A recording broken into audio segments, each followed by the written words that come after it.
Hello friends, നമ്മളെല്ലാവരും അറിഞ്ഞ കാര്യമാണ് കുടകിലെ ഏറ്റവും വലിയ കൊടുമുടിയായ തടിയൻ്റെമോൾ മലയിലേക്ക് ട്രെക്കിങ്ങിന് പോയ ശരണ്യ എന്ന് പറയുന്ന മലയാളി യുവതി അവിടെ കുടുങ്ങിക്കിടന്നതും 4 ദിവസങ്ങൾക്ക് ശേഷം തിരിച്ചു വന്നതിന് ശേഷം എല്ലാവർക്കും ഒരു ആശ്വാസമായിരുന്നു. തിരിച്ചു വന്നല്ലോ, പ്രശ്നങ്ങളൊന്നും ഇല്ലാതെ നമുക്ക് കിട്ടിയല്ലോ ആളിനെ എന്നൊക്കെയുള്ളൊരു സന്തോഷവും ആശ്വാസവുമാണ് എല്ലാവരും എക്സ്പ്രസ് ചെയ്തത്. നമ്മുടെ കേരളത്തിലും ഇന്ത്യയിലും തന്നെ ഒരുപാട് ട്രെക്കിംഗ് മേഖലകൾ, വനമേഖലകൾ, അതിസുരക്ഷ ഉറപ്പാക്കിയിരിക്കുന്ന സ്ഥലങ്ങൾ നമുക്ക് പോവാനായിട്ട് ഒരുപാട് ഉള്ളപ്പോൾ ഇങ്ങനെ അമിതമായ സാഹസം കാണിക്കുന്നത് ശരിയാണെന്ന് നിങ്ങൾ വിചാരിക്കുന്നുണ്ടോ? ശരണ്യ എന്ന് പറഞ്ഞ പെൺകുട്ടി ആദ്യം തന്നെ അവിടെ പോയി അന്വേഷിച്ചത് എന്താണ്? എനിക്ക് ഒറ്റയ്ക്ക് പോകാൻ കഴിയുമോ എന്നുള്ളതാണ് അന്വേഷിച്ചത്. എന്നാൽ അതിന് കഴിയില്ല എന്ന് പറഞ്ഞു. ടീമായിട്ട് തന്നെയാണ് വിട്ടത്. പക്ഷെ എന്നാൽ പോലും വഴി തെറ്റിപ്പോയി എന്ന് പറഞ്ഞു. ഒരു കാരണവശാലും ഒരു ടീമിലോട്ട് പോകുമ്പോൾ തീർച്ചയായിട്ടും വഴിതെറ്റാൻ സാധ്യതയില്ല എന്ന് ഇതുമായി ബന്ധപ്പെട്ട ആളുകൾ പറയുന്നുണ്ട്. എക്സ്പേർട്സ് പറയുന്നുണ്ട്, ഒരു ട്രക്കിംഗ് ടീമിൽ മെയിനായിട്ട് 3 ഗൈഡ്സ് കാണും, അല്ലെങ്കിൽ 3 അവഗാഹമുള്ള ആൾക്കാർ കാണും. അതിൽ ഒരാൾ ഫ്രണ്ടിലും, ഒരാൾ മധ്യത്തിലും, ഒരാൾ ഏറ്റവും പുറകിലുമായാണ് പോകുന്നത്. ഏറ്റവും മുന്നിലുള്ള ആളിന് മുന്നേ നമ്മൾ നടക്കാൻ പാടില്ല, ഏറ്റവും പുറകിലുള്ള ആളിന് ശേഷവും നമ്മൾ വരാൻ പാടില്ല. ഈ ഒരു തരത്തിൽ ആണ് അവർ കൊണ്ടുപോകുന്നത്. എങ്ങാനും ദിശ മാറിപ്പോയാൽ തിരിച്ചു വരാനുള്ള ചില നിർദ്ദേശങ്ങളും കൂടി അവർ കൊടുക്കുന്നുണ്ട്. ഇത്തരത്തിൽ നമുക്ക് എല്ലാ സൗകര്യങ്ങളോടും കൂടി സുരക്ഷിതമായി ട്രക്കിങ്ങിന് പോയി തിരിച്ചു വരാനുള്ള സാഹചര്യം നമ്മുടെ ഇന്ത്യയിലും കേരളത്തിലും ഉണ്ടെന്നിരിക്കെ ഇങ്ങനെയുള്ള അതിസാഹസികതയെ നമ്മൾ പ്രോത്സാഹിപ്പിക്കേണ്ട ആവശ്യമുണ്ടോ? നമുക്കറിയാം, പാലക്കാട് കുറുമ്പാച്ചി മലയിൽ ബാബു എന്നയാൾ അകപ്പെട്ടു പോയത്. മാധ്യമങ്ങളെല്ലാം തന്നെ ഇദ്ദേഹത്തിന്റെ പുറകെയായിരുന്നു. ഒരുപാട് ജനശ്രദ്ധ എനിക്ക് കിട്ടുന്നുണ്ട്, ഞാൻ മീഡിയയിൽ ഇപ്പോൾ പോപ്പുലറായി എന്ന് വിചാരിച്ച ഒരു ഹീറോയുടെ പരിവേഷത്തിലാണ് ഇദ്ദേഹം തിരിച്ചിറങ്ങുന്നത്. അതോടൊപ്പം തന്നെ നമ്മുടെ നാട്ടുകാരും അദ്ദേഹത്തിന് സ്വീകരിച്ച രീതിയും അതുപോലെ തന്നെയായിരുന്നു. അതിനുശേഷം ഇദ്ദേഹം സർക്കാർ ജോലി വേണം എന്ന് പോലും ആവശ്യപ്പെട്ടു. ആ സമയത്ത് അദ്ദേഹത്തിന്റെ അമ്മ എന്താണ് പറഞ്ഞത്? ഇവൻ ഇങ്ങനെ ചെയ്തത് കൊണ്ട് ഇവന് തക്കതായ ശിക്ഷ നൽകണമെന്നാണ് പറഞ്ഞത്.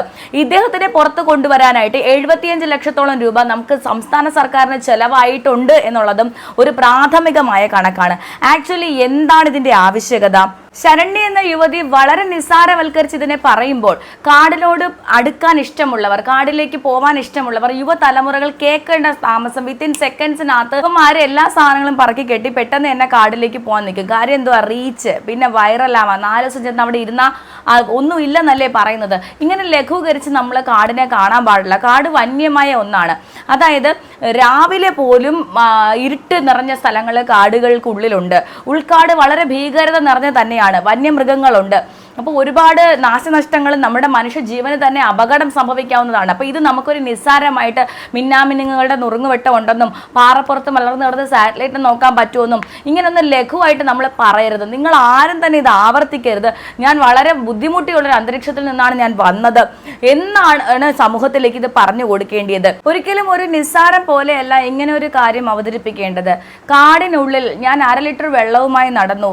എനിക്ക് മറ്റ് ബുദ്ധിമുട്ടുകളൊന്നും തന്നെ ഉണ്ടായില്ല. എനിക്ക് നോമ്പെടുത്തത് കൊണ്ട് എനിക്ക് വിശപ്പ് കൺട്രോൾ ചെയ്യാൻ എനിക്ക് പറ്റുമായിരുന്നു.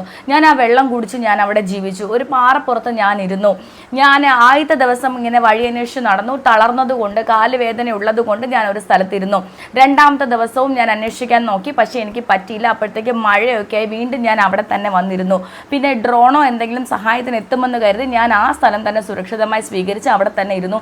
രാത്രികളിൽ മിന്നാമിനുകൾ ഉണ്ടായിരുന്നു. മുകളിലേക്ക് നോക്കിയപ്പോൾ സാറ്റലൈറ്റ് കണ്ടു.